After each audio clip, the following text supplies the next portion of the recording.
হঠাৎ দেখেন হযরত দুই বড় এক ব্যক্তি দুইজন একটা বাচ্চা বালককে নিয়ে আসতেছে হেসরায় কানতে কানতে আদালতে। ওমর বলে, এই বালকটাকে কেন নিয়ে আসছো? দুই ব্যক্তি বলে, আমরা বিচারের দাবি নিয়ে আসছি। কি বিচার? বলে, এই বালক আমার আব্বাকে মেরে ফেলেছে। খেয়াল করেননি, আমার আব্বাকে মেরে ফেলেছে। ওমর ডাক দিয়া কয়, রে বালক, এই দুই মানুষ ভাই ওর বাবারে মারছো কিনা? বলে, হ্যাঁ মেরেছি, তবে আমি ইচ্ছা করে মারি নাই। আমি রাখাল, আমার পালিত উটের উপরে এসে একটা পাথর নিক্ষেপ করেছিল, যে কোনো কারণে আমার উট মরে মরে যাবে অবস্থা, আমি রাগ করে পাথরটা উল্টা আবার মারছি, তার মাথায় গিয়া লাগছে, সে মারা গেছে। ওমর বললেন, এখন তোমার ফয়সালা হয়ে যাবে। কি হবে? তোমার গর্দান উড়ায় দিতে হবে, এটাই ফয়সালা। বালক কয়, আমারে 3 দিনের একটু সময় দেন, আমার একটা মনের আশা। বলে, কি? বলে, আমার এক ভাই আছে বাড়িতে, গোপন জায়গায় আমার কিছু সম্পদ আছে, আমার ভাই জানে না। আমি গিয়া সম্পদটা ভাইয়ের হাতে বুঝাইয়া এরপরে চলে আসবো। কয়দিন? 3 দিন। ভালো করে খেয়াল করেন, 3 দিন। ওমর বলে, তুমি যে বাড়ি গিয়ে আবার ফেরত আসবা, তার গ্যারান্টি কি? একজনের যদি জিম্মাদারি বানায় দেও, তোমারে ছাইরা দেব। যদি তুমি সময় মতো না আসো, তোমার জিম্মাদার যে হবে তার কল্লা ফালাবো, এটাই হবে বিচার। এবার বালক ডাক দিয়ে কয়, আমার ভাই কাছে আমানতটা দিয়ে আসবো। একজন জিম্মাদার কে আছে এই আদালতে? কেউ দাঁড়ায় না, কেউ রাজি হয় না। শেষ পর্যন্ত নিরুপায় বালক, এবার তাকে ফাঁসির মঞ্চে নিয়ে যাবে। হঠাৎ খলিফাতুল মুসলিমিনের পেছন থেকে একটা হাত উঁচু হয়ে গেল। কে হাত উঁচু করেছে? রহমতের নবীর কলিজার এক সাহাবী আবু যর গিফারী রাদিয়াল্লাহু আনহু। ডাক দিয়া কয়, খলিফাতুল মুসলিমিন, এই বালকের ছেড়ে দেন, আমি জিম্মাদারি নিলাম। এবার আবু যর জিম্মাদার হয়ে গেলেন। 3 দিন পরে বালক আসবে, না আসলে আবু যরের কল্লা যাবে। একদিন চলে গেল, বালকের খবর নাই। দ্বিতীয় দিন চলে গেল, বালকের খবর নাই। তৃতীয় দিন চলে যাবে ভাব, বিকাল বেলা সূর্য গড়াইয়া পশ্চিম অস্ত যায়। তখন আবু যরকে বলা হলো, আর ওই বালক আসবে না, তুমি ফাঁসির মঞ্চে যাওয়ার জন্য প্রস্তুতি নাও। আবু যর রেডি হয়ে গেলেন। ইসলাম। আবু যর রাদিয়াল্লাহু আনহু রেডি হয়ে গেলেন। নিরুপায়, বালক আসবে না, ধোঁকা দিল নাকি? আবু যর বলে, একটু অপেক্ষা করো, মাগরিবের আজান হওয়া পর্যন্ত একটু সময় দেখি, না আসলে আমারে মারো।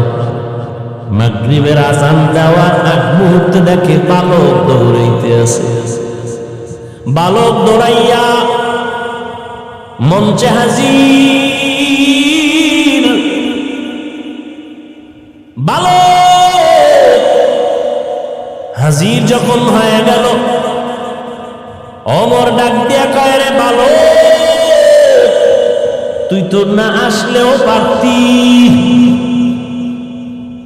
মরার জন্য এইভাবে আনন্দে কেন আসছো? কয়, ইসলামের মর্যাদা ঠিক রাখার জন্য আসছি। কারণ আমি যদি আবু যরের মাথায় বিপদ ফালাইয়া যদি না আসতাম, দুনিয়ার সব ভিন্ন ধর্মের মানুষেরা বলতো, ইসলাম ধর্মটা কি এমন, একজনের বিপদে ফালাইয়া নিজে পালায় গেছে। এই কথা যেন কেউ বলতে না পারে, এই জন্য আমি আসছি। ওমর বলে, আবু যর, কেউ জিম্মাদারি নিল না, বালকের জিম্মাদার তুমি হইলা কেন?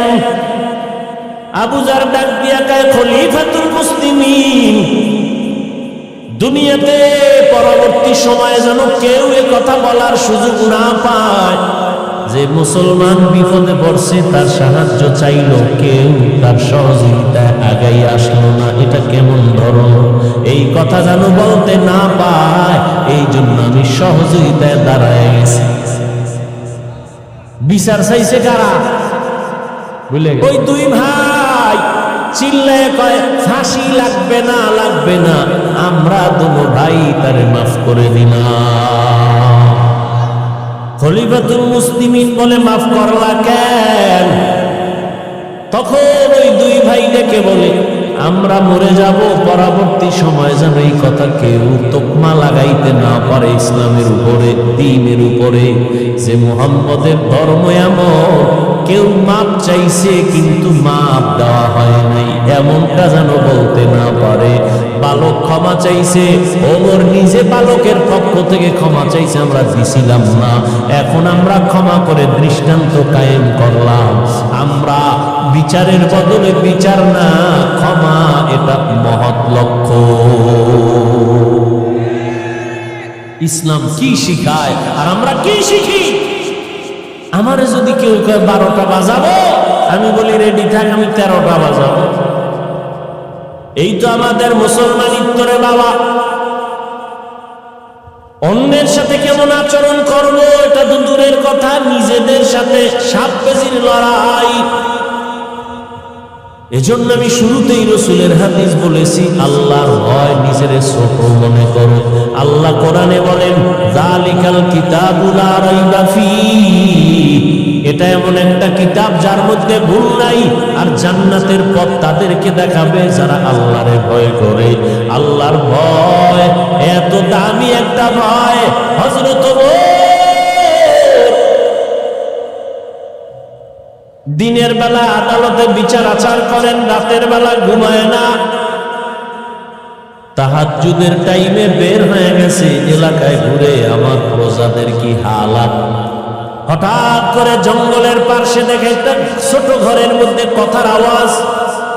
ওমর ফারুক রাদিয়াল্লাহু তাআলা আনহু গোপনীয়তা রক্ষা করে আস্তে করে ঘরের পাশে দাঁড়ায় শুনে মা আর মেয়ে কথা বলে দুইজনে। মা বলে আজকে উটের দুধ কম হয়ে গেল, পানি বেশি দিয়া বাজারে বিক্রি করতে নিবি। মেয়েটা ডাক দিয়া কয় আম্মা না, খলিফাতুল মুসলিমিন ওমরের পক্ষ থেকে নিষেধ, দুধের সাথে পানি মিশানো যাবে না।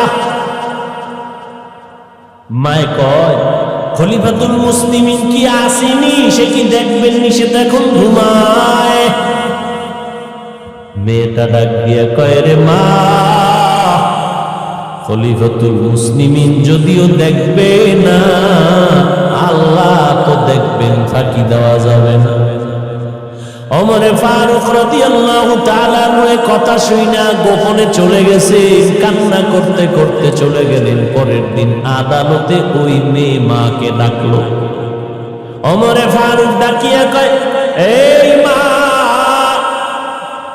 তোমার কন্যাটার এত সুন্দর বিশ্বাস আর আল্লাহর ভয়, এই জমিনে এত তাকওয়াওয়ালা মেয়ে পাওয়া বড় কঠিন।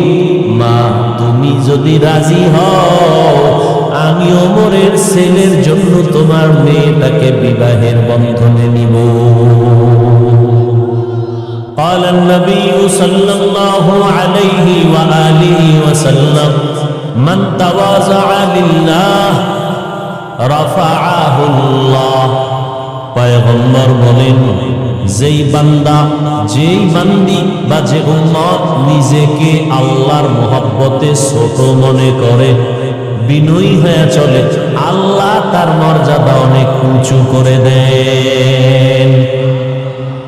নবীর সুন্দর বয়ান, যে নিজেকে ছোট বানাইয়া চলে, আমি বড়, আমার টাকা, আমার বাড়ি, আমার গাড়ি, আমার চেয়ার, আমার দাপট, আমার ক্ষমতা, এমন না, নিজেকে ছোট মনে করে যে না আসলে আমার কিচ্ছু না, আমার বাড়ি গাড়ি, আমার টাকা পয়সা, আমার ক্ষমতা, আমার পাওয়ার, মুহূর্তের মধ্যে আজরাইল আসলে শেষ।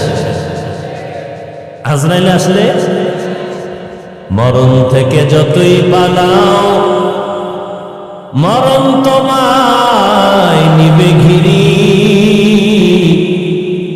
যদিও সুদূর আকাশ পানে লুকাও সেটাই লাগিয়ে সিঁড়ি, নদী পথে নৌকা চালাও ও মাঝি ভাই, বেলা ডোবার আগে আমি ওপার উঠতে চাই, ডুবে গেলে বেলারে আর উঠে না, ভেঙ্গে গেলে মেলারে আর জমে না। মহামারী করোনা সব দমন করে ফেলল। এরপরে যারা দমন হয় না, আল্লাহ তাদেরকে চোখের সামনে দমন করে দেখায় দিলেন। আমি আল্লাহ চাইলে সব হয়, বান্দা চাইলে কিছুই হয় না।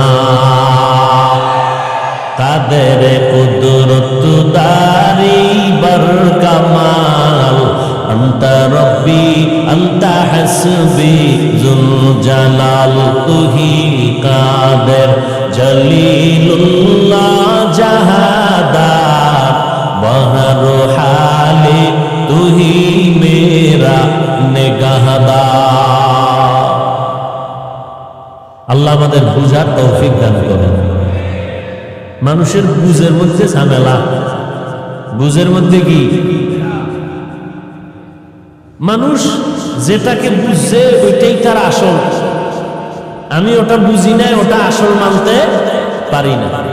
আপনি বুঝছেন যে আমার দাড়ি রাখলে সম্মান কমে যাবে, হ্যাঁ? আর আমি কি বুঝছি? দাড়ির কারণে সম্মান বেড়ে যাবে। না, আমার বুঝার আপনার বুঝে ব্যবধান হয়ে গেছে। কথা ঠিক না? আপনার বুঝের কারণে আপনি দাড়ি রাখেন না, আমার বুঝের কারণে আমি দাড়ি কাটি না।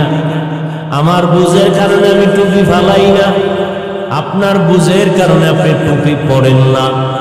আমার বুঝের কারণে আমি মসজিদ ছাড়ি না, আপনার বুঝের কারণে আপনি মসজিদে ঢুকেন না। আমার বুঝের কারণে আমি পর্দা ছাড়ি না, আপনি বুঝের কারণে পর্দা করেন না। বুঝ বড় মারাত্মক। এজন্য আল্লাহর নবী বলেন, আল্লাহ যারে বেশি মহব্বত করেন তাকে দ্বীনের বুঝ দান করেন, দ্বীনের জ্ঞান দান করেন, দ্বীনের সামুজ দান করেন। 13টা বছর আবু জাহাল রহমতের নবীকে দেখলো, বয়ান শুনলো। কয় বছর? 13 বছর। এরপরেও আবু জাহাল কালেমা। অথচ যেই নবীজি এত মায়ার নবী, এক নজর তাকাইলে ক্ষুধা নিবারণ হয়ে যায়। সুবহানাল্লাহ। ফজর ভরেন নাই, জোহর ভরেন নাই, আসর ভরেন নাই, মাগরিব নাই, এশাও না। এরকম আশিকে রাসূল আছে না? এরপরে টানছে বিড়ি। কি আপনি যে বিড়ি টানছেন না ড্রাগন ফল খাইছেন, এটা ঠোঁট দেখলে বোঝা যায় না? একজনে তেঁতুল খায়, কি খায়? কয় ভাই এটা কেমন লাগে? কয় ঠোঁটের মিসকলে বুঝো না? তেঁতুল টক না, ঝাল না মিষ্টি? ফজর জোহর আসর মাগরিব পড়লেন না, টানলেন বিড়ি, চোখ দিয়া করলেন তাজা কবিরা গুনাহ।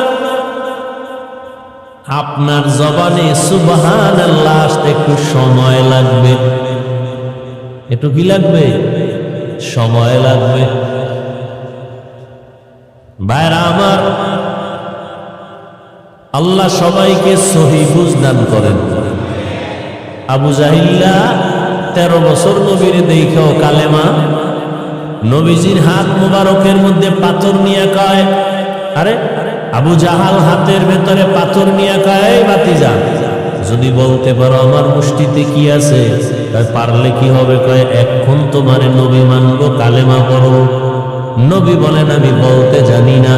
তবে নবী একটু আওয়াজ দিলেন, হাতের মুষ্টিতে যা আছে একটু আওয়াজ দাও। সাথে সাথে পাথরগুলো কালেমা পড়া শুরু করলো জোরে। আবু জাহাল পাথরগুলো মাটির মধ্যে ফেলে দিয়ে কয় মুহাম্মদ বড় জাদুকার।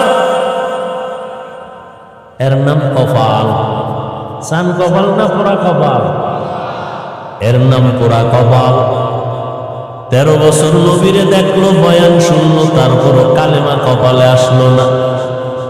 আর 27 বছরের যুবক তরবারি নিয়ে দৌড়ায়, মুহাম্মাদের কল্লা নিয়ে আসবে। আমার মাওলার কাছে রহমতের নবী দোয়া করতেছেন। যাওয়া মাত্র 5 মিনিটের ব্যবধানে নবীর দুশ্মন কালেমা পড়ে তরবারি হাতে নিয়ে চিৎকার দিয়া হাতিবে কাবায় দাঁড়ায় কয়, ও বেঈমান মুশরিকেরা, আয়, মুহাম্মদের বিরুদ্ধে যদি কথা বলতে হয় কাউরে দরকার নাই, আমি 27 বছরের ওমরের তরবারি যথেষ্ট।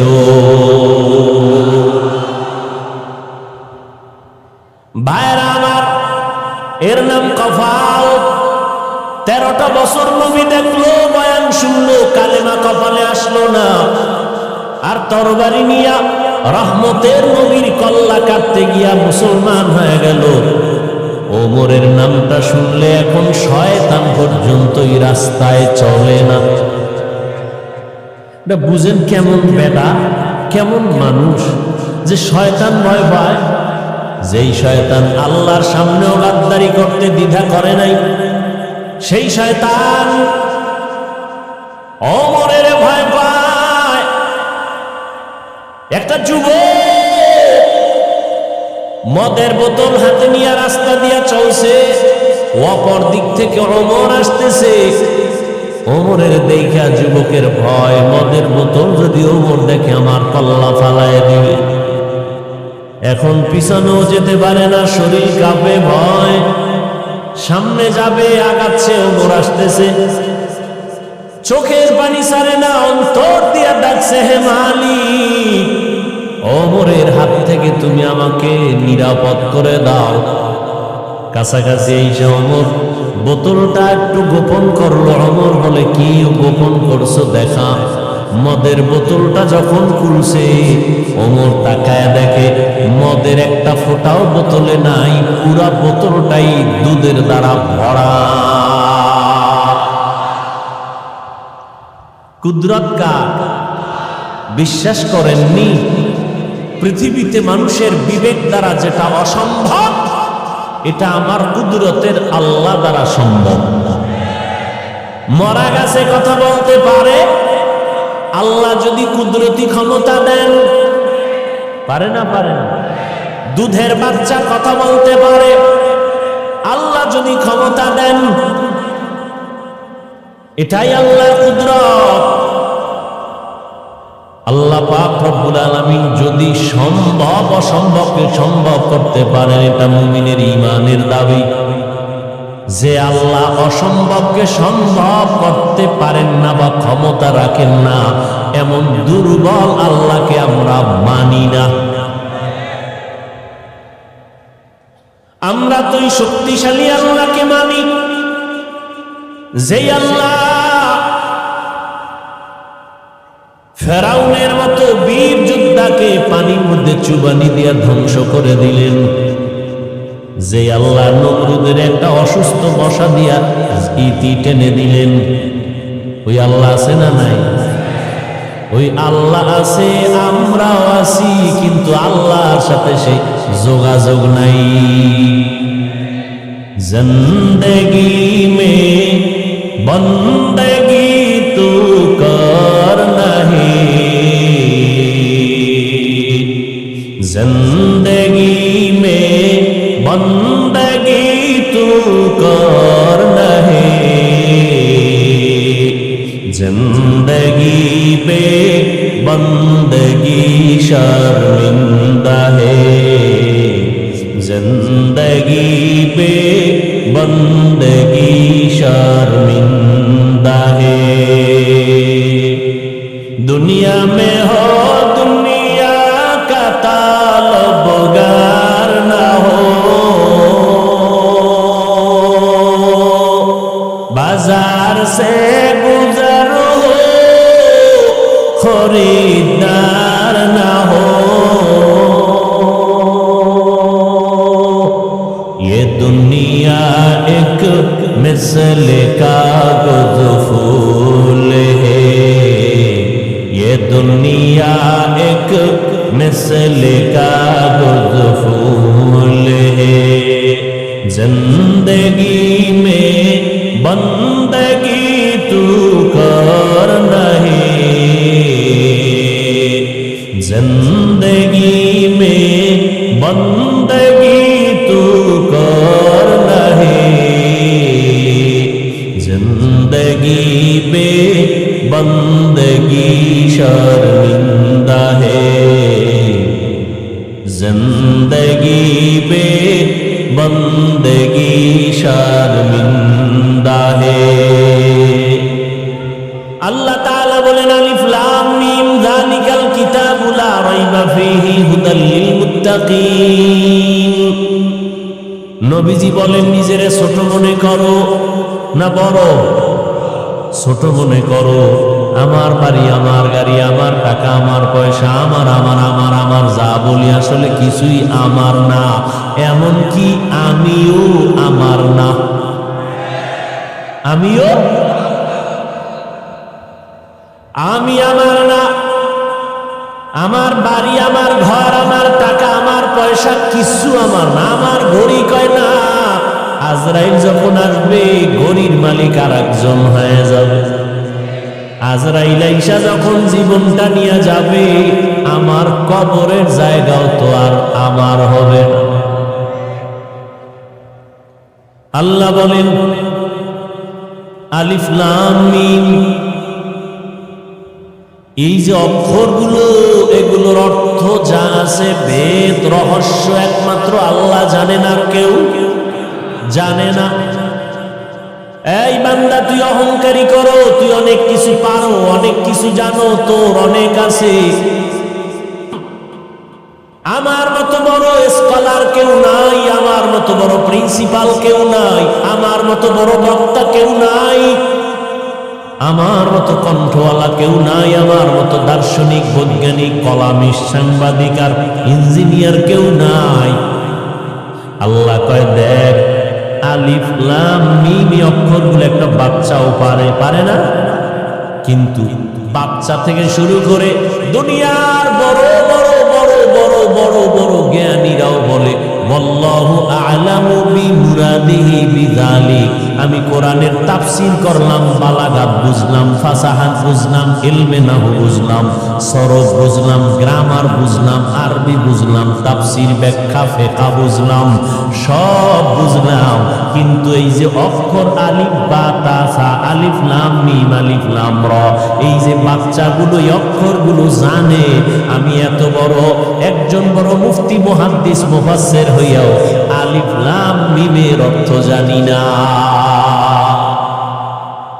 আল্লাহ কয় এত কিছু জানো, জানার একটা পাওয়ার দেখাও। অনেক কিছু জানি, অনেক কিছু জানি, আমার থেকে কে বেশি জানে? আল্লাহ কয় এতই যদি জানো, কোরআনের দরজার সামনে 3টা অক্ষর আছে আলিফ লাম। এতই যদি জানো, কোরআনের দরজা দিয়ে ঢোকার সময় 3টা অক্ষরের ব্যাখ্যা কর। কয় আল্লাহ এই বিষয়ে আমি দুর্বল, আমি পারি না, আমি জানি না।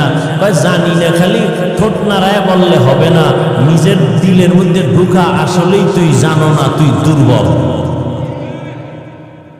এটা অন্তরে ঢুকা। আমি অনেক কিছু জানি, যত কিছু আমি জানি হাজী ইমদাদুল্লাহ মুহাজিরে মক্কি, শাহ ওলিউল্লাহ মুহাদ্দিস দেহলভী, মুজাদ্দিদ আল ফিসানি, বড় পীর আব্দুল কাদের জিলানী, রশিদ আহমদ গঙ্গুহি, কাসিম নানতবী, আশরাফ আলী থানভী, এরকম বড় বড় যারা আতাউল শাহ আতাউল্লাহ বুখারী, এদের মতো আমি জানি না। জানি না ভাইরা আমার, কত জানি তাদের মতো কয় না, জানতে জানতে কত দূর বলে সাহাবাদের মতো জানি না, জানতে জানতে কত উপরে উঠছো, নবীর থেকে বেশি জানো না। নবীর আল্লাহ কয় উতিতু, নবী বলেন উতিতু ইলমাল আউয়ালিনা ওয়াল আখিরিন, আল্লাহ আমাকে আদম থেকে ঈসা নবী পর্যন্ত যত ইলম দিলেন, জ্ঞান দিলেন, সব আল্লাহ আমাকে সমষ্টিগতভাবে দান করেছেন। সব ইলম আমার কাছে আছে, আমি সব পাইছি। আউয়ালেরটা পাইলাম, আখেরের জ্ঞান পাইলাম। আমি কত জাননেওয়ালা। আল্লাহ কোরআনে কয়, মা উতিতুম মিনাল ইলমি ইল্লা কালিলা। ও নবী, আপনি জানেননি আমি আপনাকে কতটুকু জ্ঞান দিয়েছি। আমার জ্ঞানের বিশাল বড় ভান্ডার থেকে আপনাকে যা দিয়েছি খুবই সামান্য দিয়েছি।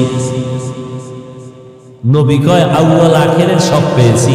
আল্লাহ কয় আপনি সব পেয়েছেন ঠিক আছে, আমি দেনেওয়ালা কি পরিমাণ দিছি এটা আমার পাত্র থেকে যে কি দিছি এটা আমি না জানি। কথা বুঝেননি আপনারা? আমার পকেটে 1 লাখ টাকার বান্ডিল আছে, কথার কথা আবার পেছ লাগাই না। আমার পকেটে 1 লক্ষ টাকার বান্ডিল। একজনে আমার কাছে এসে কয় হযরত আমারে 1000 টাকা দিবেননি। আমি তারে 5000 দিলাম। 5000 লোকটা খুশি না বেজার? চাইছে কত, পাইছে কত? 5000 ভাই লাভ দিয়ে লঙ্গি সিরিয়ালাইজ খুশিতে। চাইছি 1000, পেয়েছি 5000। অনেক অনেক অনেক দিয়েছে আমাকে হাফিজ ভাই। আমি বলি আমার পকেটে যেই পরিমাণ আছে সেই পরিমাণ অনুযায়ী তোমাকে সামান্য দিয়েছি। এলমেরা এজাজ করদান বেহিসাব, খলকেরা দাদান জওয়াবে বাসওয়াব, হকনা দারব দোস্তে খলকা জারেরা, নিস্তে ই খাসলত একে দিন দারেরা। নবী যার কোনো তুলনা, যেই নবীকে আল্লাহ আদর করে বানাইছেন, শুধু নবীকে না, নবীকে টার্গেট করে আল্লাহ আসমান বানাইছেন। যেই নবীর মোহাম্মতে আল্লাহ জমিন বানাইছেন, যেই নবীর মায়ায় পড়ে আল্লাহ জমিনটাকে নামাজের জন্য কবুল করেছেন, যেই নবীর জন্য আসমান পাগল, চন্দ্র সূর্য যে নবীর জন্য আশিক, সমস্ত নবী রাসূলেরা আমার আল্লাহর আশিক। মুসা নবী আল্লাহর আশিক, ঈসা নবী আল্লাহর আশিক, ইব্রাহিম নবী আল্লাহর আশিক। কিন্তু আমার আল্লাহ শুধু হলেন মুহাম্মদের আশিক। সমস্ত নবী রাসূলরা কার আশিক বলেন? আল্লাহর আশিক। আল্লাহ কার আশিক? নবীজির আশিক। এবার বুঝেন তো নবীজির স্বতন্ত্র পাওয়ার কত, মর্যাদা কত। সারা জিন্দেগি নবীর গুণগান চলছে। নবী আসেন না, আসবেন, গুণগান চলছে মুসলমানের জবানে, নবীদের জবানে, বিধর্মীদের জবানে মুহাম্মদ আসতেছে, নবী আসছেন, গুণগান চলতেছে চলতেছে চলতেছে। নবী চলে গেছেন, গুণগান বন্ধ। চলছে চলছে, লেখক লিখতেছে, বক্তা বলতেছে, লেখাও শেষ হয় নাই, বলাও। কিয়ামত পর্যন্ত লেখা চলবে, বলা চলবে, শেষ হবেই না। কিয়ামতের মাঠেও নবীর গুণগান চলবে। ইমামুল আউয়ালিন আল আখিরিন, বাহরে সাদকা রাহমাতাল লিল আলামিন, সাইয়্যিদুল কাউনাইন খাতমুল মুরসালিন, আখিরামত বুদে ফখরুল আউয়ালিন। এমন একজন নবী আল্লাহ আমাদের দান করেছেন, আমাদের কপাল ভালো। এমন একজন নবী পাইলাম, যেই নবীকে দেখার জন্য এক নজর গর্তে অপেক্ষা করে একটা সাপ, নবীর এক নজর দেখবে। গর্তের ভিতর অপেক্ষা করে পিপিলিকা, নবীজিরে এক নজর দেখবে। কিন্তু কপাল বড় খারাপ, আমরা ওই নবীর শ্রেষ্ঠ উম্মত হওয়ার পরেও নবীকে দেখতে পারলাম না। সন্তান কান্না করে, আমার আব্বা নাই, মারা গেছে। কে নাই? বাবা নাই, কাঁদে আমার বাবা নাই, আমি এতিম। হঠাৎ একজন একটা জামা এনে দিল, ধর। কাঁদো কেন? কাব্বা নাই। কাব্বারে আর ভাবিনি, কয় ভাবো না, কয় তোর বাবার ব্যবহারী একটা জামা আছে, নেই এটা নেই।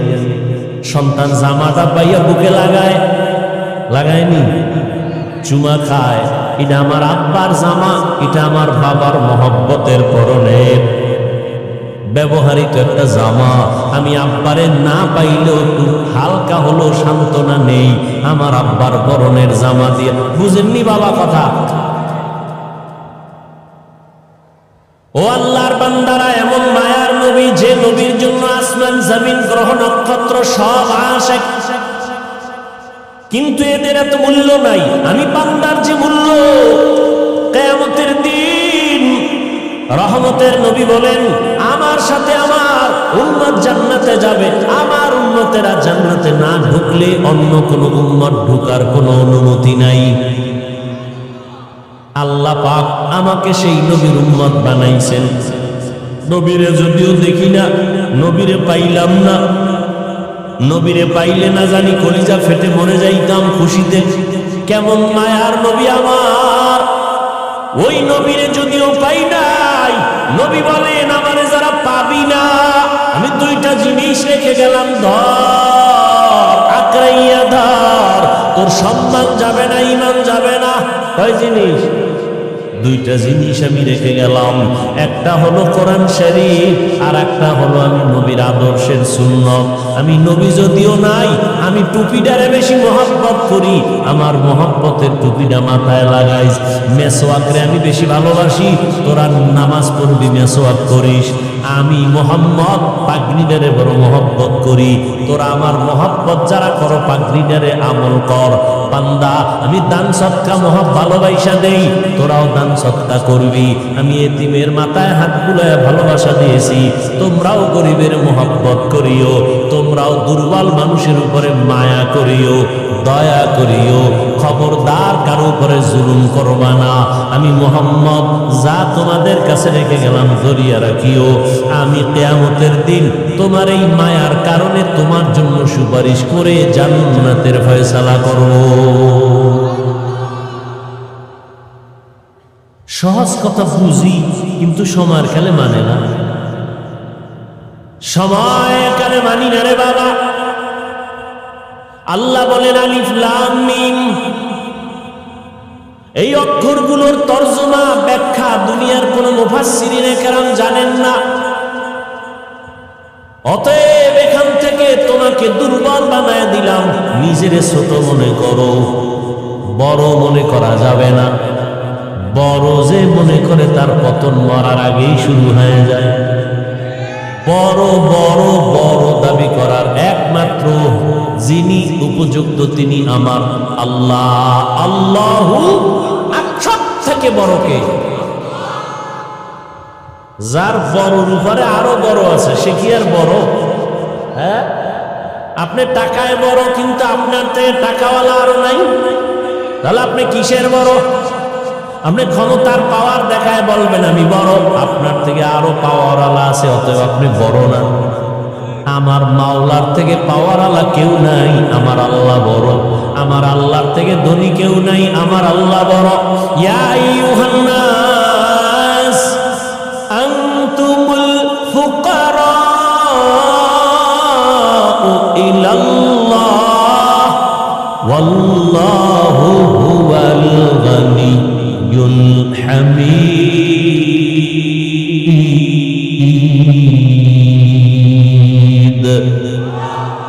गर तवक्कुल मीकुनी हर सुबह शाम मेरा सनद रिज़्क़ तू अज़ला मकाम जुज़बात ची ज़े मखाज़ इंसुजा फज़ले उ आमस्ते दर्जुम ला जहा। এই মিয়া পেটে যদি ক্ষুধা না থাকে, ধাক্কাই আর কত খাওয়ানো যায়, সে শুধু বমি করে, ঠিক না? বক্তার মাস্তানিতে বয়ান হয় না। আজীবনে কথাটা মনে রাখবেন, যত হাগরি মেন্দে বই না কেন আর মেকআপ লাগাইও যদি চেহারা সুন্দর করে বই আর কণ্ঠরে খালি বাজ দেই, আল্লাহর কসম বক্তার কোনো মাস্তানিতে আর বাহাদুরিতে আর এলেমের গরমে বয়ান হয় না। বয়ান হয় ভালো বা খারাপ শ্রোতাদের দিলের আকর্ষণ আর মুহাব্বতের উপর। যা শুরু করছেন শুরু হইতে কেমনি যে কথা বলতেছে ওই যে জোর করিয়া, কষ্টটা মূল্য দেন না। কত কষ্ট করে আসছি সেটা তো আমি জানি। পৃথিবীতে আলেম ওলামাদের মতো কষ্ট আর কেউ করে না। যদি কেউ বলে সে চাপাবাজ।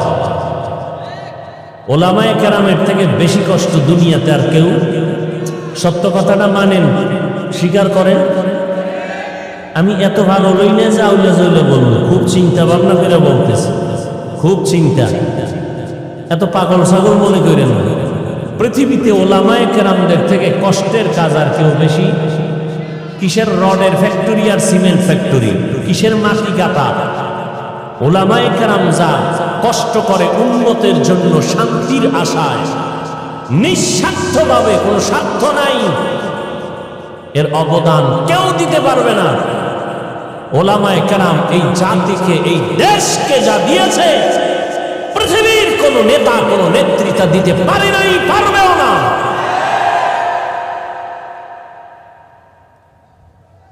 দুনিয়াতে যারা কিছু দেয় তারা কিছু চায়, কিছু। এক কথায় বলবো, ও যুবক,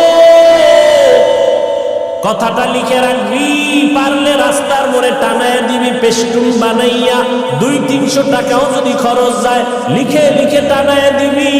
দুনিয়ায় যত বন্ধু আর বান্ধবী পাইছো, আল্লাহর কসম একবার, আল্লাহর কসম 2 বার, আল্লাহর কসম 3 বার, কসমের কথা যদি বিশ্বাস না করো তোর ঈমান নাই। ওয়াল্লাহি বিল্লাহি তাল্লাহি কসম করে বলি, শুনে রাখরে যুবক, জীবনে যত বন্ধু পাইছো সব ধান্দাবাজ, স্বার্থপর। একমাত্র নিঃস্বার্থ তোর কলিজার বন্ধু এই জমিনে একমাত্র ওলামায়ে কেরাম। আর সব ধান্দাবাজ, স্বার্থপর। স্বার্থে আঘাত লাগলে দল থেকেই নাম কাটবে না, কল্লা কেটে দিবে। কেমন দল করো, কেমন দল করো যে স্বার্থে আঘাত লাগলে নাম কাটবে না, কল্লা কাটবে। আর ওলামায়ে কেরাম তোমাদের পাও ধরে ধরে বয়ান করে, তাবলীগওয়ালারা, পীর সাহেবরা, জুমার খতিব সাহেবরা। বিনিময়ে তুমি গালি ছাড়া কিছুই দাও না, বকা দাও, সালাম দাও না। বাপ লয়ে থাকো, হুজুর আমারে দিবে। কারণ আমগো মসজিদের টাকা নিয়ে চলে, খানা খায়। আমি কেন ইমাম সাহেবরে সালাম দিব? আমি রিক্সা ড্রাইভারের ইমাম সাহেব সালাম দিবে। ও আল্লাহর বান্দারা, যতই তুমি করতে চাও, যা কিছু করো, কোনোদিন আলেম কষ্ট পায় না, গালিও দেয় না, বদদোয়াও করে না, বরং দেখলেই আগে সালাম দিয়া হাসি মুখে কথা বলে। মহামারী করোনায় মাস্কের উপরে মাস্ক, ট্রিপল মাস্ক লাগায় মরবে না।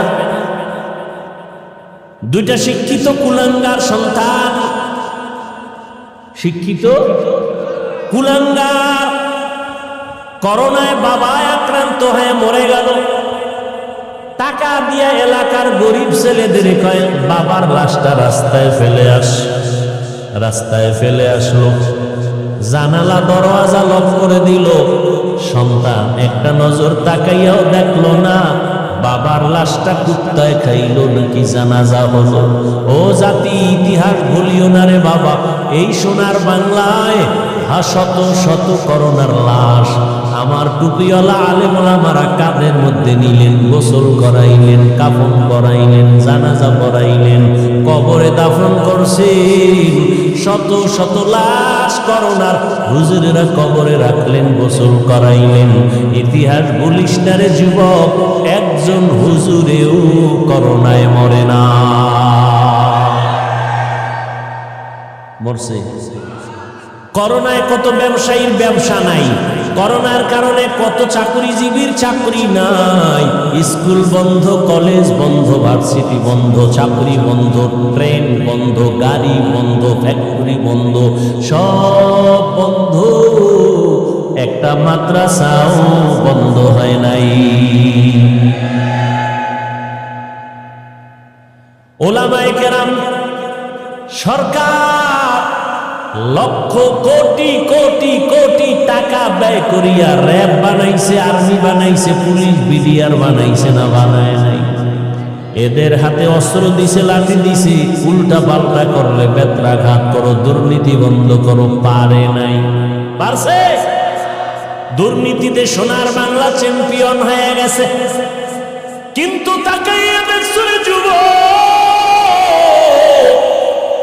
বেতের বাড়ি লাগে নাই, সরকারের 1 টাকাও খায় নাই। এই আলেম ওলামারা মানুষের দ্বারে দ্বারে গিয়া পাও ধরে ধরে বিনয়ের সাথে বয়ান কইরা, কান্না দিয়া, দোয়া দিয়া এই সমাজের হাজার হাজার লাখ লাখ মানুষের নামাজি বানাইছে, সন্ত্রাসীরে পাক্কা মুমিন বানাইছে, মদ পান করনেওয়ালার মদের বোতল ফালাইছে। আগে নামাজ পড়তো না, এখন নামাজ ছাড়ে না। আগে রোজা রাখতো না, এখন রোজা ছাড়ে না। আগে বেপরদায় চলতো, এখন বেপরদায় চলে না। আগে মানুষের উপরে জুলুম করতো, এখন মানুষের মহব্বতে বুকে লাগায়। এটা দুনিয়ার টাকাওয়ালা অস্ত্র দিয়া পারে নাই, একমাত্র চোখের পানি আর আদর্শ দিয়া পেরেছে যারা, তারা নিঃস্বার্থ তোমাদের বন্ধু ওলামায়ে কেরাম। পুলিশে আসামি পিটায়, কাঁদে না। আর একজন আল্লাহর বান্দা বয়ান করে, 500 হাত দূরে বসে একটা যুবক হাউমাউ করে কাঁদে, আল্লাহ মাফ করে দাও। ওরে মারলো কে? একটু ব্রেন খাটাও, জ্ঞান খাটাও, কয়দিন আর বাহাদুরি করো না। মহামারী করোনায় কত তাজা লাশ চোখের সামনে চলে গেল, এমন একটা দিন নাই পানির নিচে, গাড়ির নিচে লাশের খবরও নাই। কয়দিন আর বাহাদুরি করবি রে যুবক, কয়দিন আর বাহাদুরি করবা? যতই মাস্তানি করো, মরণ যেদিন আসবে কেউ তোমারে আর কাছে ডাকবে না, কাছে আসবে না। আল্লাহ পাক রব্বুল আলামিন বলেন, যালিকাল কিতাবু লা রাইবা ফীহি, এটা কোরআন এমন একটা কিতাব যার মধ্যে কোনো ভুল আছে? ভুল 1500 বছর পর্যন্ত কত শত মহা ব্যক্তিরা আল্লাহর কোরআনের ভুল বের করার জন্য অপচেষ্টা করেছিল, পারে নাই। বরং বহু বিধর্মী কালেমা পড়ে কোরআনের কাছে মুসলমান হয়েছে। আমরা তো এখনো বলি কোরআন শরীফের একটা ভুল বের করে দাও, এটা তো আমরা সিন্ধুকে তালা মেরে রাখি নাই, এটা ওপেন। হিন্দু ভাই যদি বলে কোরআন পড়বো, আমি টাকা দিয়ে কিনে দিব, নেও তুমি পড়ো। কারণ এটা এমন একটা কিতাব যেটা ধরলে বরকত হয়, যেটা দেখলেও বরকত, যেটা পড়লেও বরকত হয়। যেই কথা শুনলে এত দিল কাঁদে, দুনিয়ার আর কোনো কবিতা এত দিল কাঁদে না। এই কালামে জিন্দা কুরআনে হাকিম, হিকমতে উলায়া জালাস্তু কাদিম। আল্লাহর কোরআনে কোনো ভুল আসেনি? এই যুবকেরা বলো বাবা, আল্লাহর কোরআনে কোনো ভুল আসেনি? আমাকে একটু জবাব দাও। এই কোরআন আল্লাহ পাক যে দিলেন, নবী বললেন 2 জিনিস ধরে রাখো, কোরআন আর আমি মুহাম্মদের আদর্শ। ও যুবক বাবারা, মদিনার নবীর আদর্শে টুপি বললাম, দাড়ি রাখলাম, নামাজ পড়ি, পর্দা করি, হালাল খাই, গালি দেই না। বলো আমগো সম্মান কমছে, তুমগো সম্মান বাড়ছে? হ্যাঁ, বরং সারা দুনিয়াতে মুসলমানের দুশ্মন। এর বড় 1500 বছর পরও দেখো, যাদের কাছে নবীর আদর্শ আছে, এদের সম্মান এখনো কমে নাই। হিন্দুরাও সম্মান করে, মহব্বত করে, ভিন্ন ধর্মের মানুষেরাও মহব্বত করে, সম্মান করে। ও যুবক, আল্লাহর কোরআনের মধ্যে বলো, একটা ভুল যদি কেউ বের করে দাও, আমি এখন দাড়ি কেটে ফেলবো, নামাজ বন্ধ, সব জামা কাপড় ফালাইয়া প্যান্ট শার্ট টাই লাগায় নাচ গান শুরু করে দিব, পারবা? একটা ভুল বের করতে পারবা না রে বাবা। বড় এবার বলো ওই কোরআন শরীফে জান্নাতের বয়ান আসেনি, জাহান্নামের বয়ান আসেনি? কে জান্নাতে যাবে কে জাহান্নামে যাবে তাও আমার আল্লাহ বয়ান করেছেন। আল্লাহ বলেন আমি কোরআনটা কেন দিলাম? জান্নাতের পথ দেখাবে, ভালো পথ দেখাবে, তবে সবাইকে দেখাবে না। যারা আমার আল্লাহকে ভয় করবে, মুত্তাকি, তাদেরকে পথ দেখাবে। যারা আল্লাহর আযাবকে ভয় করবে তাদেরকে কোরআন পথ দেখাবে। পথ দেখানো মানে আল্লাহ তাদেরকে কুদরতি সাহায্যে হেদায়েতের দৌলত দিয়া মরার আগে জান্নাত দেখাইয়া তারপরে আজরাইলের হাতে জীবন দিয়া দিবে। ও আল্লাহর গোলাম, আল্লাহর ভয়, আল্লাহর ভয়, আল্লাহর ভয়। এখানে যত মানুষ আপনারা আছেন, আমি যদি প্রশ্ন করি আপনারা আল্লাহকে ভয় করেননি? সবাই দুহাত উঁচু করে বলবে করি। সবাই বলবে।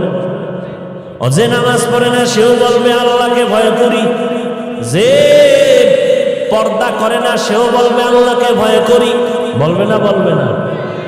আসলে আল্লাহর ভয় কি জিনিস সেইটাই বুঝি না। যেই সন্তান মা বাবারে ভয় পায় ওই সন্তান মা বাবার সামনে অপরাধ করে না। যেই ছাত্র শিক্ষকের ভয় পায় ওই ছাত্র শিক্ষকের সামনে অন্যায় করে না। ঠিক যারা আমার আল্লাহর আযাবের ভয় পায় তারা আমার আল্লাহরে কখনো ধোঁকা দিয়া গুনাহ করবে না। আল্লাহর ভয়, আল্লাহর ভয়ের নাম তাকওয়া। তাকওয়া আল্লাহ পাক বলেন ইন্না আকরামাকুম ইনদাল্লাহি আতকাকুম, আমার কাছে সব থেকে প্রিয় এবং সম্মানিত ওই ব্যক্তি যে আমার আযাবের ভয় করিয়া গুনাহ ছাড়ে। কি ছাড়ে? গুনাহ ছাড়ে। আমার ভয়, আযাবের ভয়। ও যুবক, তোমার আল্লাহ আমার আল্লাহ দুই না এক? তোমার আমার নবী, এই তাল মিলায় না, বুঝে কইও।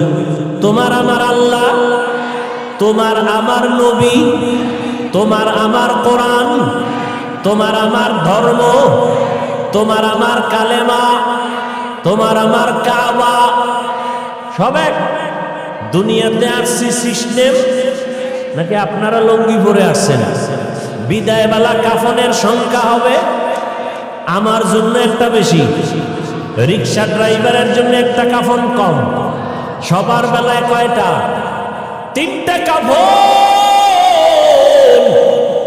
কালার হবে আলাদা। আমি হুজুরদের কাফনের কালার এক রকম, যারা হুজুর না তাদের কাফনের কালার আর এক রকম। কে হুজুর কে হুজুর না, কে আলেম কে মূর্খ, কে ডাক্তার কে রোগী, সবার কাফনের সংখ্যাও এক, কালারও। কাফনে লেখা থাকবে বড় হুজুরের লাশ, ডাক্তারের লাশ। কাফনে যেদিন ঢুকবি সেই দিন সব বাহাদুরি শেষ হবে। গোলামের লাশটাও যেমন পড়ে থাকবে, মালিকের লাশটাও তেমন পড়ে থাকবে। আমি বক্তার লাশটাও যেমনে পড়ে থাকবে, তুমি শ্রোতার লাশটাও তেমন পড়ে থাকবে। কাফনে লেখা থাকবে না হাফিজুর রহমানের লাশ। কবরের সাইজও হবে না আলাদা? আপনাদের এলাকার মানুষ অনেক লম্বা, এই জন্য কবর হবে 6 হাত। কবরের সাইজও হবে। কবরে মাটি দিয়ে সবাই চলে যাওয়ার পরে প্রশ্ন হবে 3টা, সবার বেলায় এক নাকি আলাদা? হুজুরদের প্রশ্ন একরকম, আপনাদের আর এক রকম। কে হুজুর কে আলেম কে মূর্খ, কে ধনী কে গরিব, কে আলেম কে শিক্ষিত শিক্ষিত ভেদাভেদ নাই। সবার কবরে 2 ফেরেশতা চলে আসবে, 3টা প্রশ্ন করবে সবার এক। রবের পরিচয় দাও, ধর্মের পরিচয় দাও, রাহমাতুল লিল আলামিনের পরিচয় দাও। তুমি কোন মাদ্রাসার ছাত্র বা শিক্ষক জানার দরকার নাই, তুমি কোন দলের নেতা জানার দরকার নাই, তুমি কয় টাকার মালিক জানার দরকার নাই। 3টা প্রশ্নের জবাব দাও। রবের পরিচয় দাও, ধর্মের পরিচয় দাও, রহমতের নবীর পরিচয় দাও। আল্লাহর নবী বলেন, যারা জবাব দিতে পারবে তাদের কবর হবে জান্নাতের বাগান, আর যারা জবাব দিতে পারবে না তাদের কবর হবে জাহান্নামের টুকরা। বয়ান তো কম হয় না, দেখছেন নি এই এলাকায় কত না ঝামেলা, মানুষ কতটা আতঙ্কের ভিতরে, নিজেদের মধ্যে একটু দ্বন্দ্ব, নিজেদের মধ্যে ভুল বুঝাবুঝি। ও আল্লাহ, আপনি তো সব পারেন, অন্তর তারে ঘুরাইয়া দিতে পারেন। আমার অন্তর দিয়া আর একজনাকে ভালোবাসি, আর একজনের অন্তরের ভেতরে আমার প্রতি ভালোবাসা, এটা টাকা দিয়া বাড়ানো যায় না, কমানো যায় না। আল্লাহ নিজে কন্ট্রোল করেন। ও আল্লাহ, এই পার্বত্য অঞ্চলের যে যেই দল আর জাতি বর্ণ যে যাই হোক না কেন, সবাইকে মিলে মিশে এ জমিনে বিচরণ করার তৌফিক দান করেন। এত বয়ান, এত বয়ান, এত বয়ান, তাবলীগওয়ালাদের বয়ান, পীর সাহেবদের বয়ান, জুমার দিনের বয়ান, আমগো বক্তাদের বয়ান, এরপরও ফলাফল শূন্য। আলেম ওলামা বেশি, মাদ্রাসা বেশি, মসজিদ বেশি, তাবলীগ বেশি, নাকি না কম? বেশি। বেনামাজি কমছে, কমছে, বেপর্দা কমছে। বিষয় একটা বাড়লে আর একটা কমে যাবে। আলেম বাড়লো, মাদ্রাসা বাড়লো, মসজিদ বাড়লো, বয়ান বাড়লো, তাবলীগ বাড়লো, পীর বাড়লো, বেনামাজি কমে না কেন? বেপর্দা কমে না কেন? রক্তপাত কমে না কেন? বরং আরো ভয়ানক অবস্থা। এর একটাই মাত্র কারণ, যতদিন পর্যন্ত মানুষের অন্তরে তাকওয়া আসবে না, আল্লাহর ভয় আসবে না, কোনো বয়ানে কাজ হবে না। আর একটু শুনবেন বয়ান, দেখেন আল্লাহর ভয় কত কঠিন। খলিফাতুল মুসলিমিন ওমরে ফারুক রাদিয়াল্লাহু তাআলা আনহু, তিনি খেলাফতের দায়িত্বে আছেন। ওই সময় বাইতুল মালের জিম্মাদারি আবু ওবায়দা ইবনুল জাররাহ রাদিয়াল্লাহু তাআলা আনহুকে দেওয়া হলো। খুব খেয়াল করেন, আবু ওবায়দা ইবনুল জাররাহ তিনি বাইতুল মালের দায়িত্বে আছেন। খেলাফতের মূল জায়গায় কে? এই যে খেয়াল করেন, ওমরে ফারুক রাদিয়াল্লাহু তাআলা আনহু। ঈদের আগের দিন ঈদ আসছে, একটু খরচ বেশি না কম? বেশি। ওমরে ফারুকের স্ত্রী বললেন, আমাদের তেমন কেনাকাটা নাই, পোশাকের প্রয়োজন বাচ্চাদের, টাকা যেহেতু কম, অগ্রিম বেতন নিয়ে আসেন, বাইতুল মাল থেকে অগ্রিম বেতন নিয়ে আসেন। ওমরে ফারুক বাহককে চিঠি লিখে দিলেন, আবু ওবায়দা ইবনুল জাররাহকে চিঠি পৌঁছায় দাও। লিখে দিছে, আমার অগ্রিম বেতনটা পৌঁছাইয়া দাও বাইতুল মাল থেকে। আবু ওবায়দা ইবনুল জাররাহ পাল্টা চিঠি লিখলেন ওমরের কাছে, কান্না করে বলছেন, খলিফাতুল মুসলিমিন, দুইটা প্রশ্নের জবাব আপনি দিবেন তো আমি টাকা দিতে পারবো। এক নাম্বার জবাব দেন, আগামী মাস পর্যন্ত বেঁচে থাকার গ্যারান্টি। আবু ওবায়দা ইবনুল জাররাহ বলেন, আগামী মাস পর্যন্ত বেঁচে থাকার গ্যারান্টি দেন। দ্বিতীয় প্রশ্ন, আগামী মাসে যে আপনি থাকবেন, এখন যে খেলাফতের দায়িত্বে আছেন, আগামী মাসে থাকবেন কিনা, খেলাফতে জনগণ রাখবে কিনা, গ্যারান্টি দেন। কি আপনি তো ভাবছেন থাকবেন, কিন্তু জোহরের আগে হেলিকপ্টারে যাওয়া লাগবে, তখন কি উপায়? মাওলায় বাড়েনি। আগামী মাস পর্যন্ত ক্ষমতার চেয়ারে বসে থাকবেন, এই গ্যারান্টি আছে কিনা? ওমর চিঠি পাইয়া কান্দে, আল্লাহর কাছে দোয়া করে, আল্লাহ আবু ওবায়দা ইবনুল জাররাহকে তুমি কবুল করো, হায়াত বাড়াও। আবু ওবায়দা ইবনুল জাররাহ আমার সতর্কবাণী করে দিল, ও আল্লাহ তুমি তাকে কবুল করো। নবীও দোয়া করেছেন আবু ওবায়দা ইবনুল জাররাহর জন্য। আল্লাহর ভয় যদি অন্তরে না থাকে, এটা সম্ভব না। ওমরের খেলাফত চলতেছে, হঠাৎ দেখেন হযরত দুই বড় এক ব্যক্তি, দুইজন একটা বাচ্চা বালককে নিয়ে আসতেছে হেসরায়া টানতে টানতে আদালতে। ওমর বলে, এই বাচ্চাটা বালকটাকে কেন নিয়ে আসছো? দুই ব্যক্তি বলে, আমরা বিচারের দাবি নিয়ে আসছি। কি বিচার? বলে, এই বালক আমার আব্বাকে মেরে ফেলেছে। খেয়াল করেননি, আমার আব্বাকে মেরে ফেলেছে। ওমর ডাক দিয়া কয়, রে বালক, এই দুই মানুষ ভাই ওর বাবারে মারছো কিনা? বলে, হ্যাঁ মেরেছি, তবে আমি ইচ্ছা করে মারি নাই। আমি রাখাল, আমার পালিত উটের উপরে এসে একটা পাথর নিক্ষেপ করেছিল, যে কোনো কারণে আমার উট মরে মরে যাবে অবস্থা, আমি রাগ করে পাথরটা উল্টা আবার মারছি, তার মাথায় গিয়া লাগছে, সে মারা গেছে। ওমর বললেন, এখন তোমার ফয়সালা হয়ে যাবে। কি হবে? তোমার গর্দান উড়ায় দিতে হবে, এটাই ফয়সালা। বালক কয়, আমারে 3 দিনের একটু সময় দেন, আমার একটা মনের আশা। বলে, কি? বলে, আমার এক ভাই আছে বাড়িতে, গোপন জায়গায় আমার কিছু সম্পদ আছে, আমার ভাই জানে না, আমি গিয়া সম্পদটা ভাইয়ের হাতে বুঝাইয়া এরপরে চলে আসবো। কয়দিন? 3 দিন। ভালো করে খেয়াল করেন, 3 দিন। ওমর বলে, তুমি যে বাড়ি গিয়ে আবার ফেরত আসবা, তার গ্যারান্টি কি? একজনের যদি জিম্মাদারি বানায় দেও, তোমারে সাইরা দেব। যদি তুমি সময় মতো না আসো, তোমার জিম্মাদার যে হবে তার কল্লা ফালাবো, এটাই হবে বিচার। এবার বালক ডাক দিয়ে কয়, আমার ভাই কাছে আমানতটা দিয়ে আসবো। একজন জিম্মাদার কে আছে এই আদালতে? কেউ দাঁড়ায় না, কেউ রাজি হয় না। শেষ পর্যন্ত নিরুপায় বালক, এবার তাকে ফাঁসির মঞ্চে নিয়ে যাবে। হঠাৎ খলিফাতুল মুসলিমিনের পেছন থেকে একটা হাত উঁচু হয়ে গেল। কে হাত উঁচু করেছে? রহমতের নবীর কলিজার এক সাহাবী আবু যর গিফারী রাদিয়াল্লাহু আনহু। ডাক দিয়া কয়, খলিফাতুল মুসলিমিন, এই বালকের ছেড়ে দেন, আমি জিম্মাদারি নিলাম। এবার আবু যর জিম্মাদার হয়ে গেলেন। 3 দিন পরে বালক আসবে, না আসলে আবু যরের কল্লা যাবে।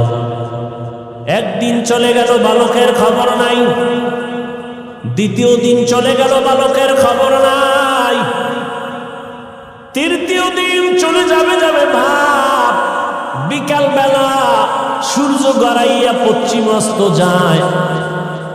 তখন আবু যরকে বলা হলো, আর ওই বালক আসবে না, তুমি ফাঁসির মঞ্চে যাওয়ার জন্য প্রস্তুতি নাও। আবু যর রেডি হয়ে গেলেন। ইসলাম। আবু যর রাদিয়াল্লাহু আনহু রেডি হয়ে গেলেন। নিরুপায়, বালক আসবে না, ধোঁকা দিল নাকি? আবু যর বলে, একটু অপেক্ষা করো, মাগরিবের আজান হওয়া পর্যন্ত একটু সময় দেখি, না আসলে আমারে মারো। মাগরিবের আজান দেওয়ার আগ মুহূর্তে দেখে বালক দৌড়াইতে আছে। বালক দৌড়াইয়া মঞ্চে হাজির। বালক হাজির যখন হয়ে গেল, ওমর ডাক দিয়া কয়, রে বালক, তুই তো না আসলেও পারতি, মরার জন্য এইভাবে আনন্দে কেন আসছো? কয়, ইসলামের মর্যাদা ঠিক রাখার জন্য আসছি। কারণ আমি যদি আবু যরের মাথায় বিপদ ফালাইয়া যদি না আসতাম, দুনিয়ার সব ভিন্ন ধর্মের মানুষেরা বলতো, ইসলাম ধর্মটা কি এমন, একজনের বিপদে ফালাইয়া নিজে পালায় গেছে। এই কথা যেন কেউ বলতে না পারে, এই জন্য আমি আসছি। ওমর বলে, আবু যর, কেউ জিম্মাদারি নিল না, বালকের জিম্মাদার তুমি হইলা কেন? আবু যর ডাক দিয়া কয়, খলিফাতুল মুসলিমিন, দুনিয়াতে পরবর্তী সময়ে যেন কেউ এ কথা বলার সুযোগ না পায়, যে মুসলমান বিপদে পড়ছে তার সাহায্য চাইল, কেউ তার সহযোগিতায় আগাই আসলো না। এটা কেমন ধর্ম? এই কথা যেন বলতে না পায়, এই জন্য আমি সহযোগিতায় দাঁড়ায় গেছি। বিচার চাইছে কারা? বুঝলে ওই দুই ভাই চিল্লায় কয় ফাঁসি লাগবে না, লাগবে না, আমরা দুনো ভাই তারে মাফ করে দিলাম। খলিফাতুল মুসলিমিন বলে মাফ করলা কেন? তখন ওই দুই ভাই ডেকে বলে আমরা মরে যাব, পরবর্তী সময় যেন এই কথা কেউ তোকমা লাগাইতে না পারে ইসলামের উপরে, দ্বীনের উপরে, যে মুহাম্মদের ধর্ম এমন, কেউ মাপ চাইছে কিন্তু মাপ দেওয়া হয় নাই, এমনটা যেন বলতে না পারে। বালক ক্ষমা চাইছে, ওমর নিজে বালকের পক্ষ থেকে ক্ষমা চাইছে, আমরা দিছিলাম না, এখন আমরা ক্ষমা করে দৃষ্টান্ত কায়েম করলাম।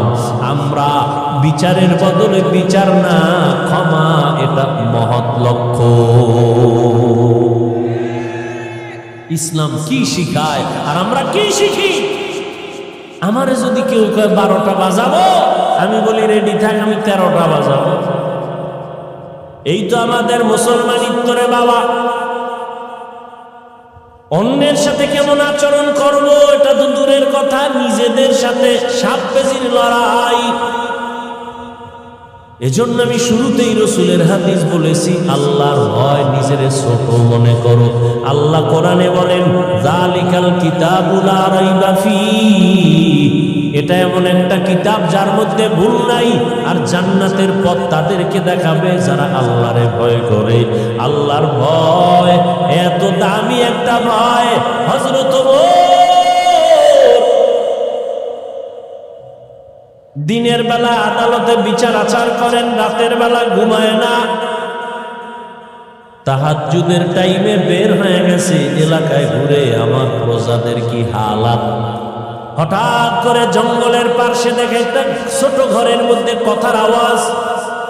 ওমরে ফারুক রাদিয়াল্লাহু তাআলা আনহু গোপনীয়তা রক্ষা করে আস্তে করে ঘরের পাশে দাঁড়ায় শুনে মা আর মেয়ে কথা বলে দুইজনে।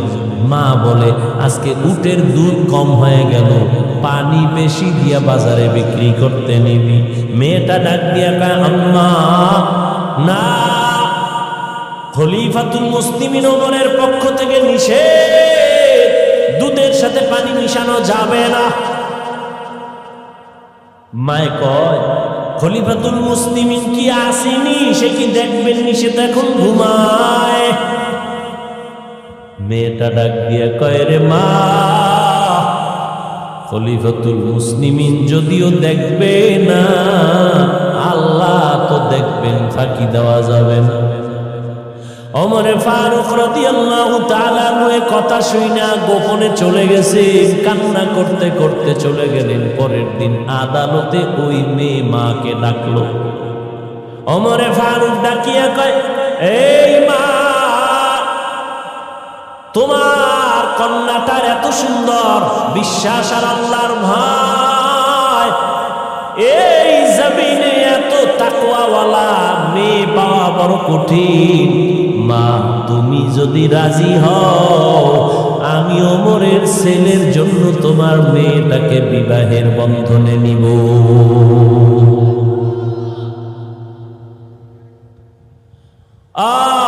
আল্লাহর ভয়, তাকওয়া আজকে ভয় নাই, যত অন্যায় চলতেছে আল্লাহর ভয় নাই, জবাবদিহিতার চিন্তা নাই। আল্লাহ বলেন আমার ভয় অন্তরে জমা করো, আমার ভয়, আমার আযাবের ভয়। একটা ছাত্র যদি উস্তাদের শাস্তির কারণে কান্না করে ভয়, একটা সন্তান যদি মা বাবার শাস্তির কারণে ভয়ে কান্না করে। ওরে সাহাবায়ে কেরামরা যাদেরকে আল্লাহ জান্নাতের গ্যারান্টি দিলেন, তাদের ইতিহাস পড়ো, মৃত্যু পর্যন্ত শুধু কান্নার আওয়াজ। আল্লাহর আদালতে কেমনে দাঁড়াবো? ও আল্লাহর বান্দারা, আল্লাহ পাক রব্বুল আলামিন আমাদেরকে আকল দান করলেন, বুদ্ধি দিলেন, ভালো মন্দ যাচাই করার সুযোগ দিলেন। ও আল্লাহর বান্দা, ও যুবক বাবারা, আমি তোমাদেরকে যত বয়ান দিলাম, আমি কিন্তু বলি নাই হুজুর হও, পাগড়ি লাগাও, তসবিহ হাতে লাগাও, স্কুল ছেড়ে দাও, কওমি মাদ্রাসায় যাও। একবারও বলি নাই, বরং আমি তোমাদের সান্ত্বনা দিয়া বলি, বাবা স্কুলে বড় বাধা নাই, কলেজে বড় বাধা নাই, চাকরি করো বাধা নাই, মা বাবার খেদমত করো, দোয়া নেও। ও আল্লাহর বান্দা, ওলামায়ে কেরামের পরামর্শ নিয়ে নবীর তরিকায় চলো। তুমি ডাক্তার হও, ইঞ্জিনিয়ার হও, প্রফেসর হও, কোনো বাধা নাই রে বাবা। তবে দাবি আমার বেয়াদব হইবা না। তোমার ব্যবহারে যেন মা বাবা কষ্ট না পায়, তোমার আচরণে আলেমরা কষ্ট যেন না পায়, তোমার ব্যবহারে মুরব্বীরা যেন কষ্ট না পায়। ও যুবক বাবারা, আজকে আমিও তো তোমার মতো প্যান্ট শার্ট টাই লাগায় দাড়ি কাইটা রাস্তায় যদি ঘুরতাম, কেউ আমারে বাধা দিত না। টুপি মাথায় দিলে মাথাটা গরম লাগে, তোমার থেকে কম বুঝি না। দাড়ির কারণে যৌবনের ভাব চলে যায়, কম বুঝি না। লম্বা জামার কারণে শরীর গরম লাগে, তাও বুঝি। তারপরও কেন দাড়ি ফালাই না, কেন টুপি ফালাই না রে বাবা? একমাত্র কারণ, একটু আগেও তোমাদের থেকে স্বীকৃতি নিলাম যুবক, আল্লাহর কোরআন সত্য, আল্লাহর নবীর কথা সত্য। ও যুবক বাবারা, তোমার মতো কত যুবক তাকায় দেখো, জীবনে কোনোদিন মাদ্রাসায় পড়ে নাই, স্কুল কলেজে পড়ে, জেনারেল লাইনে পড়িয়াও নামাজ পড়ে, মা বাবার সাথে ভালো ব্যবহার করে, আছে না নাই? তুমি তোমাকে জিজ্ঞাসা করো, তুমি কেন পারো না? তোমার মতো যুবক রাস্তায় গাড়ি চালায়, টাইম মতো নামাজ পড়ে নাই। তুমি তোমাকে বলো, তুমি কেন পারো না? আমি তো তোমাকে হুজুর হইতে বলি নাই, আমি তোমাকে কওমি মাদ্রাসায় যেতে বলি নাই, আমি তোমাকে তাবলীগ করতে বলি নাই। বলো, তোমার মতো যুবক সন্তানটা রাস্তায় গাড়ি চালায়, নামাজ ছাড়ে না। তোমার মতো যুবক বাবা নদীর মধ্যে মাছ ধরে, নামাজ ছাড়ে না। কৃষি কাজ করে, নামাজ ছাড়ে না। শ্রমিকের কাজ করে, নামাজ ছাড়ে না। তুমি কেন পারো না? র্যাব, আর্মি, পুলিশ, বিডিআর এর চাকরি করে, নামাজ ছাড়ে না। তুমি কেন পারো না রে বাবা? ও আল্লাহর বান্দা, কি ভাবছো মনে হয় আল্লাহর কোরআন কি মিথ্যা মনে করেছো? না না, মিথ্যা না। ও যুবক বাবা, আল্লাহর কোরআনে সব কিছু বলে দিছেন। ও আল্লাহর গোলামেরা, মনটাকে একটু বুঝাও। তোমার আমার মতো যুবক যদি স্কুল কলেজে পড়িয়া নামাজ পড়ে, তুমি আমি কেন পারবো না? ও বৃদ্ধ বাবাজিরা, আপনাদের মতো বুড়া মানুষ মসজিদে গিয়া নামাজ পড়ে 5 বেলা, আপনি কেন পারবেন না? ও পর্দার আড়ালের মা বোনেরা, আপনাদের মতো কত মা বোন স্বামীর মাল হেফাজত করে, 5 ওয়াক্ত নামাজ পড়ে, মোবাইলে সময় নষ্ট করে না। ও মা, আপনাদের এত সম্মান, এত মর্যাদা, আপনারা এক সময় নতুন শাড়ি পরিয়া কত আনন্দ করিয়া স্বামীর ঘরে আসছেন। একদিন এমন সামনে আসবে, সাদা কাফন পরিয়া কবরের দেশে যেতে হবে রে মা। সন্তান মা মা বলে কাঁদবে, মা আপনার জবানে কোনো আওয়াজ হবে না। এরে আম্মা জান, আপনাদের এত মর্যাদা আল্লাহ দিলেন, আপনারা নবীদের মায়ের মতো মা, সাহাবায়ে কেরামদের মায়ের মতো মা। এই স্টেজে 5টা সন্তানের মাথায় পাগড়ি দেওয়া হলো, ওরা কোরআনের হাফেজ হয়ে গেছে। ও মা, আপনার কি মনে চায় না আপনি একটা ভালো সন্তানের মা হবেন? আপনার সন্তান ডাক্তার হবে, তবে বেয়াদব হবে না। আপনার সন্তান ইঞ্জিনিয়ার হবে, তবে বেয়াদব হবে না। আপনার সন্তানের দ্বারা কোনো আলেম কষ্ট পাবে না। আপনার সন্তানের আচরণে কোনো মা বাবা মুরব্বীরা কষ্ট পাবে না। এমন একটা আদর্শ সন্তান যদি চান, তাহলে আপনাকে আদর্শবান হতে হবে, আপনার ব্যবহার চরিত্র সুন্দর রাখতে হবে। ও আম্মা জানেরা, এখনো সময় আছে, তওবা করে নেন। মরণের পরে কবরে গেলে কেউ আপনার আর আপন থাকবে না। ও যুবক বাবারা, আল্লাহর কাছে মনে মনে তওবা করো, আর বলো, হে মালিক, জীবনে শয়তানের ধোকায় কম গুনাহ করি নাই। ও আল্লাহর বান্দারা, আজকে আমার ডানে বামে বন্ধু বান্ধবের অভাব নাই, কিন্তু মরণ যখন আসবে, আমার গায়ের গেঞ্জি জামা আমার আপনজনেরা বেলেট দিয়া কেটে কেটে রেখে দিবে। সাদা কাপনের প্যাকেট বানায়া এমন জায়গায় কবরে রাখবে, যেখানে দিনের বেলাও যাইতে বড় ভয় লাগে। এই চোখের সামনে কত যুবকের লাশ দেখলাম আর জানাজা পড়াইলাম। ও যুবক, ঘুমের বিছানায় তো কত যুবক মরিয়া যায়, তুমি যে ঘুমাইতে যাও তোমার কি ভয় লাগে না ঘুমের মধ্যে যদি আজরাইল এসে হাজির হয় আর তুমি উঠতে পারবা না? ও যুবক বাবা, এখনো সময় আছে, তওবা করে নেও। আল্লাহর আযাব সইতে পারবা না রে বাবা। এত আমল, এত নামাজ, এত রোজা, এত সুন্দর ইখলাস আর তাকওয়া সাহাবায়ে কেরামরা করার পরও তারা মৃত্যু পর্যন্ত কান্না করেছেন। আবু বকরের কান্নার আওয়াজ, ওমরের কান্নার আওয়াজ, ওসমান রাদিয়াল্লাহু তাআলা আনহুর কান্নার আওয়াজ। আল্লাহর আদালতে কেমনে দাঁড়াবো? ও বাবারা, তোমার আমার মায়ার নবী, যে নবীর কোনো গুনাহ নাই, সেই নবী পর্যন্ত হাসরের মাঠের কথা স্মরণ করে কান্না করতেছেন।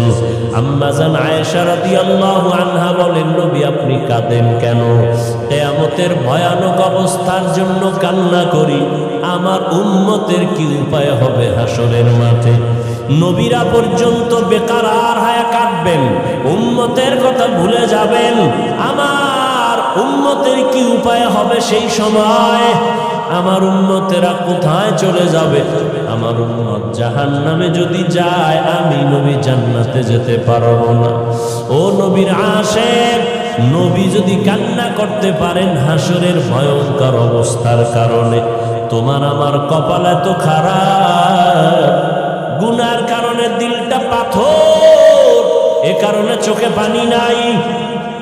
গুনার কারণে হাত না পাক, চোখ না পাক, জিহ্বা না পাক, অন্তর না পাক। এখনো সময় আছে, তওবা করে নেও। আল্লাহকে মনে মনে ডাকো আর বলো, হে আল্লাহ, এই ময়দানে আমার মতো গুনাহগার আর কেউ নাই রে আল্লাহ। চোখের দ্বারা, হাতের দ্বারা, জবানের দ্বারা কত গুনাহ করেছি। আমার ভাই, আমার মা, আমার বোনেরা কেউ আমার গুনার খবর জানে না। যদি জানতো, কেউ আমাকে আর সমাজে ডাকতো না, সম্মানের চোখে দেখতো না। ও আল্লাহ, আপনি জানেন আমি কত বড় জাহান্নামের আসামি, গুনাহগার। আপনি জানার পরেও রাগ করিয়া সম্মানের চেয়ার থেকে ফালাইয়া দেন নাই, খানা বন্ধ করেন নাই, বাতাস বন্ধ করেন নাই, সূর্যের আলো বন্ধ করেন নাই। দুনিয়াতে একবার, দুইবার, তিনবার অন্যায় করলে পুলিশ ধরিয়া নিয়ে যায়, জেলখানায় দেয়, কত রিমান্ডে দেয়। ও আল্লাহ, আপনি তো একবারও বিপদে ফালাইলেন না। আজকে তওবার নিয়ত করতেছি, জীবনে আর গুনাহ করব না, দাড়ি কাটবো না, বেপরদায় চলবো না, মা বাবাকে কষ্ট দিব না। ওলামায়ে কেরামের পরামর্শ নিয়ে নবীর তরিকা মানিয়া চলবো, 5 বেলার নামাজ যথাসময়ে আদায় করব। তওবার নিয়ত যদি করতে পারো ভাই, আমার মাওলার কাছে গোপনে বলো, মরিয়া গেলে যাব, হায়াতের মালিক আমার আল্লাহ, রিজিকের মালিক আমার আল্লাহ। মরিয়া গেল আর নামাজ ছাড়বা না, বেপরদায় চলবা না, দাড়ি কাটবা না, মা বাবাকে কষ্ট দিবা না। নবীজির তরিকা মেনে উলামায়ে কেরামের পরামর্শ নিয়ে চলবা। আল্লাহর ভয় তাকওয়া অন্তরে জমাইবা। যদি তওবা করার মতো কারো অন্তর তৈরি হয়, কোনো মুনাফিকি দুর্বলতা না থাকে, যাদের অন্তরে খাঁটি তওবার নিয়ত আছে, দুটো হাত আল্লাহকে দেখাইয়া দাও। আয় আল্লাহ, আমাদের হাতগুলো কবুল করে নেন, তওবা কবুল করে নেন আল্লাহ। আমরা গুনার কারণে লজ্জিত হইয়া তওবার জন্য হাত তুলেছি, আর গুনাহ করব না, নাফরমানি করব না, আর নামাজ ছাড়ব না, বেপরদায় চলব না, দাড়ি কাটব না, মা বাবার সাথে আর বেয়াদবি করব না। উলামায়ে কেরামের পরামর্শ নিয়ে নবীর তরিকায় চলব। আমাদের তওবা কবুল করে নেন, তওবার উপরে মজবুত হইয়া চলার তৌফিক দান করেন, আমিন।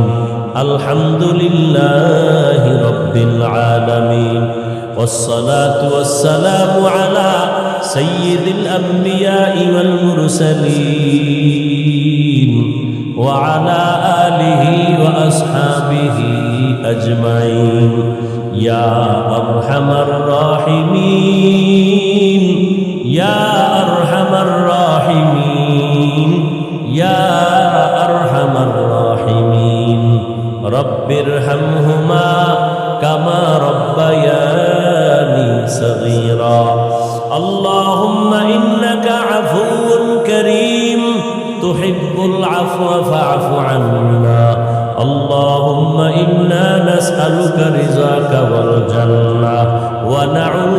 من سخطك والنار اللهم إنا نعوذ بك من البرص والجنون والجذام وسيء الأسقام ও দয়ার মালিক গুনাহের বোঝা নিয়ে আপনার দরওয়াজায় হাত তুলেছি কুদরতের নজর দিয়া তাকায় দেখে কত উলামায়ে কেরাম মুরব্বী হাজী সাহেব কত যুবক ছাত্র ভাই পর্দার আড়ালে কত মা বোনেরা হাত তুলেছে আমরা শয়তানের ধোঁকায় পড়ে গুনাহ করেছি তওবার নিয়তে হাত তুলেছি আর গুনাহ করব না রে আল্লাহ আয় আল্লাহ দুনিয়াতে সূর্যের গরম সইতে পারি না মশার কামড় সইতে পারি না আয় আল্লাহ বেতের বাড়ি সহ্য করতে পারি না গুনাহ নিয়ে যদি কবরে যাই কবরের দুই পার্শ্বের মাটির চাপ কেমনে সহ্য করব রে আল্লাহ জাহান্নাম